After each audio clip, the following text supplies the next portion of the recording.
प्रेम से बोलिए शंकरी भगवान की जय, गौरा माता की जय, कार्तिके बाबा की जय, हरिंदर भैया की जय, लीलम दीदी की जय, गौरी पुत्र गणेश की जय, हर हर महादेव।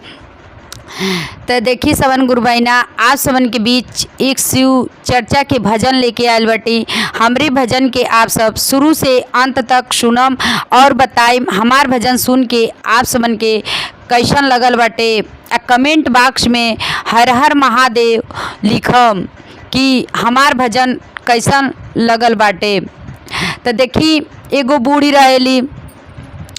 रहेली, उनकरे भगवान एगो बेटा देले रहने पर उनके भगवान भोलेनाथ एको बेटी और एको और संतान ना देले रहने, इक्के संतान उनके रहने। बुढ़िया के बेचारी के पति देव मर गए रहने, पति देव नाय रहने, बेचारी बहुत दुख में रहेली, बहुत कष्ट में रहेली। आपन कष्ट केहू से कहेली ना, पर बेटा अपने माई के सारा कष्ट देखत रहने। बेटा सोचे ने कि हम बड़ तो हो गइल बाटी, बड़ हो गइल बानी, हमार माई इतना दुख में रहल वाली, अपने माई के सारा सुख हम जब बड़ हो गइल बानी हम कमाई तो अपने माई के सारा सुख दे। बुढ़िया बेचारी सोचेली कि अब बेटा तो हमार सियान हो गइल बाने, अब बियाह शादी करे लायक हो गइल बाने। उनकर बियाह शादी कर दी, उनकर मेहरारू आई हैं तो कहल जला हमरियो मेहरारू आई हैं, बियाह शादी हुई तो भगवान ते सुहाग ते छीन लेने। पर कहल जला कि भगवान भोलेनाथ सब ना छीने ने, कि नाती पोता हुई तो हम खिलाई, अब बेटा रही अपन बाहर कमाइए, हम घर दुआर देखो।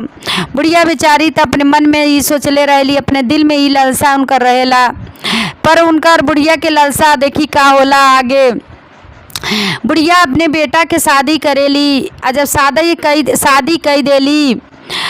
कई देली तो पतो ही जब घरे आवेली तो बुढ़िया के तो कहल जला कि बहुत मान जान करेली। बुढ़िया बहुत ठीक रहेली, मान जान करेली। और ओकरे बाद से जब मान जान करत रहेली, बुढ़िया बेचारी के एक दिन होला कि बीमार बहुत ज़्यादा पड़ जाली। जब बीमार पड़ जाली तो धीरे धीरे उनका शरीर लचर जाला, ढेर बेचारी के शरीर में हिम्मत ना रहेला, शरीर कांपे उपे लगेला। तो पतोहिया के भगवान भोलेनाथ, बुढ़िया तो भोलेनाथ के पूजा पाठ तो करत रहली, कहली कि हे भोलेनाथ सुहाग तो छीन लेनी, पर कहल जला कि सब कुछ न छीनम और तो खुशी हमके दे दे। तो भोलेनाथ उनके बुढ़िया के एगो खूब सुंदर के नाती देने। बुढ़िया सुनेली, बहुत उनके अंदर बहुत खुशी होला कि हे भगवान भोलेनाथ हमके एगो नाती ते देला। अब उनके बेचारी बुढ़िया के बहुत लालसा रहेला। कुछ दिन बीतेला, बुढ़िया जाली अपने नाती के खिला जाली, पर उनकर पतोही क्या करेली, हाथे से छीन लेली। कहली भाग बुढ़िया कि ते काहे हमरे लइका खिलैबू, तुहार देही का पता, तू हमरे लइका गिरा देबू। लइका के ना देली। बेचारी बुढ़िया बहुत तड़पेली, कहेली बहुत उनके दिल में लालसा रहल कि हमार पतोही हैं तो हमके सब शौक पूरा करिए। पर धीरे बुढ़िया जब बीमार पड़ जाली तब से उनकर पतोही उनके साथे उतना मान जान नाई करेली, सेवा कुछ नाई करेली और न बुढ़िया के देखेली।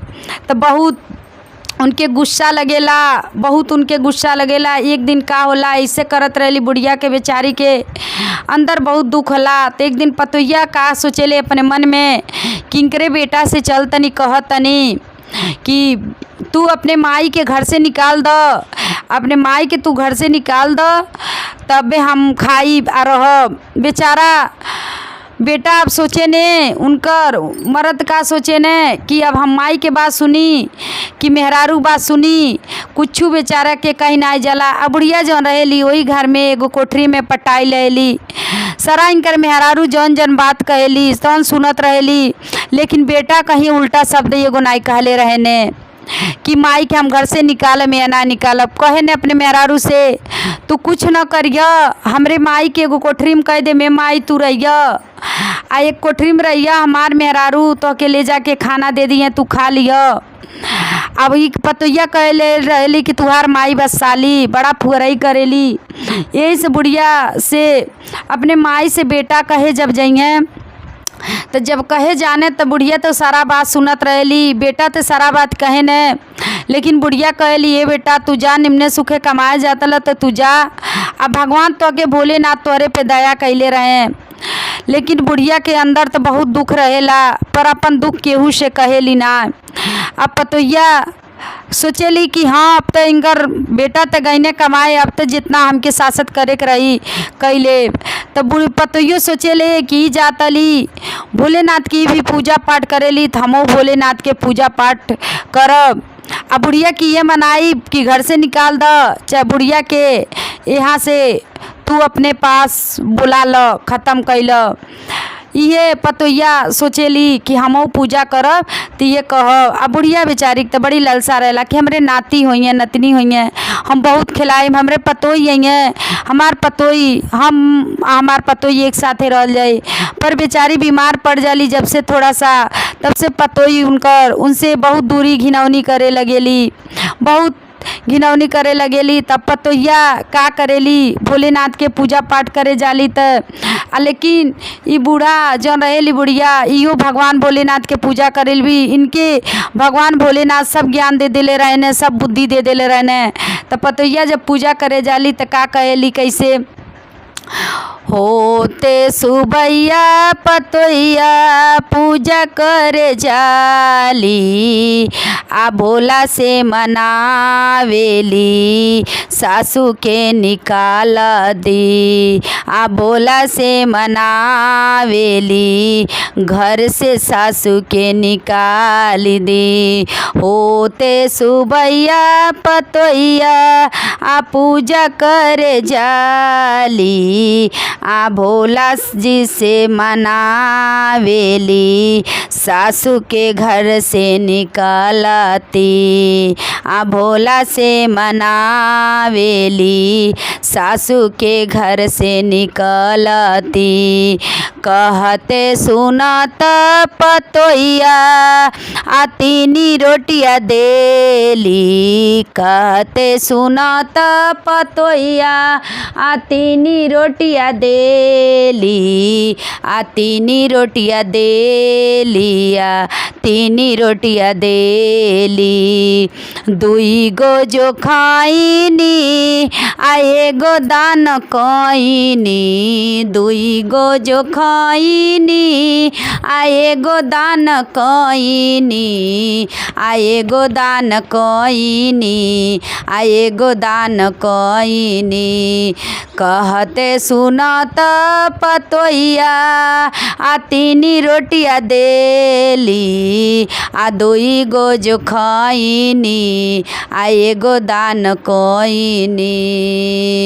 होते सुबेरे पतोहिया आ पूजा करे जाली, आ दे कहते पूजा करे जाली, आ भोला से मनावेली सासू घर से निकलती, आ भोला से मनावेली सासू घर से निकलती। तो फिर का आवेली तो देखेली कि उनके एक रोटी दान ऐसे कैले रहेली आ दू रोटी खैले रहली। तू जाने ले कि एक रोटियाँ फेंकल बा आ दू रोटियाँ खैले वाली, आ सोचेली कि अब उनके ढेर हो गइल बा तो अब उनके दुइये रोटी दे। तो फिर का करेली कहते सुनत पतोहिया आ दुई रोटियाँ देली, आ दुई रोटियाँ देली, आ दुई रोटियाँ देली। आ एगो जो खइनी आ एगो दान कइनी, एगो जो खइनी आ एगो दान कइनी, आ एगो जा दान कइनी, आ एगो दान कइनी। होते सुबैया पतोइया पूजा करे जाली भोला से मनावेली सासू घर से निकलती भोला से मनावेली सासू घर से निकलती। कह फिर आवेली पूजा करे के तो देखेली कि घर में एक रोटी खैले वाली या एक रोटी फेंकले वाली, अब उनकी एक के रोटी हम देव। पर ई ना जानी पतोइया कि हाँ एगो दान करेली आ एगो खाली। फिर का करेली, कैसे पतोइया का करी, कहते सुनत पतोइया एक के रोटिया देली एक के रोटिया देली हो एक के रोटिया देली। आधा जो खैनी आधा दान कईनी आधा जो खैनी आधा दान कईनी आधा जो खैनी आधा दान कईनी आधा दान कईनी आधा दान कईनी। होते सुबैया पतोइया पूजा करे जाली सासू के मनावेली घर से निकलती सासू के मनावेली घर से निकलती। होते सुबैया पतोइया पूजा करे जाली सासू के मनावेली घर से निकलती सासू के मनावेली घर से निकलती। अब का करेली, फिर आवेली तो देखेली कि बुढ़िया आधा रोटी खैले बिया आधा रोटी चढ़ौले बिया। पर पतोइया ही नहीं पूछी कि ये मम्मी काहे आप रोज़ देनी खाना आधा आधा। ऊ तो सोचेले कि कैसो इनके दो रोटी बना के दे देतानी पेट भर देतानी। फिर में एक अंदर का सोचले ला तब बुढ़िया के भूख ना आई। अब का करी पतोइया, साफ उनके खाना बंद कर दी, खाना ना दी। बेटा कही के गई लेने माई तू घर में न जइया, घर में ना जाली। अब का करें, 2 दिन बिना खाना के बेचारी रहेली। तो अपने मन में ही का सोचेली कि जइया बेटा रहने तैया कहल जला कि इतना रहत रहल बेटा के खिया दरत रहनी अपने नाय खात रहनी। सोचले रहनी कि हमार बेटा सियान हुई है तो हमके सुख मिली। लेकिन कर्म के केहू नहीं जानेला, अपने भाग के केहू नहीं जानेला कि हमरे साथे आगे चल के का हुई। कि माई बाप चाहे इतना अपने बेटा के लिए तपस्या कैले रहने केहू ना, तो बेटा का हमरे आगे चल के करिए। बेटा तो सही रहने पर उनकर मेहरारू कुलायक रहेली नाई सास के थोड़ा सा मानत रहेली। अब जाले बुढ़िया जाली भोलेनाथ के दरबार में तो का करेली, कैसे का कहेली भोले बाबा से, कहली क्या, इतने सब बतिया भोला जी इतने सब बतिया भोला जी कहते जो बानी भोला जी कहते जो बानी। आइए सब बतिया भोला जी कहते जो बानी कहते जो बानी भोला जी कहते जो बानी। दिलवा के बतिया जो सगरो जो जानी दिलवा के बतिया जो सगरो जो जानी दिलवा के बतिया जो सगरो जो जानी। इतने जो बतिया सुन के इतने जो बतिया सुन के भेज देहने सोने के विवानवा सोने के विवानवा सोने के विवानवा। इहे सब बतिया सुन के भेजी देने सोने के विवानवा सोने के विवानवा सोने के विवानवा सोने के बिवानावा, सोने के बिवानावा या सोने के बिवानावा, सोने के बिवानावा पे बुढ़िया जब चढ़ली, सोने के बिवानावा पर बुढ़िया जब चढ़ली, बुढ़िया जब चढ़लिया, बुढ़िया जब चढ़ली, पतोहिया जो रोवेले आचरा पसारी के, पतोहिया जो रोवेले आचरा पसारी के, आया चरा पसारी के,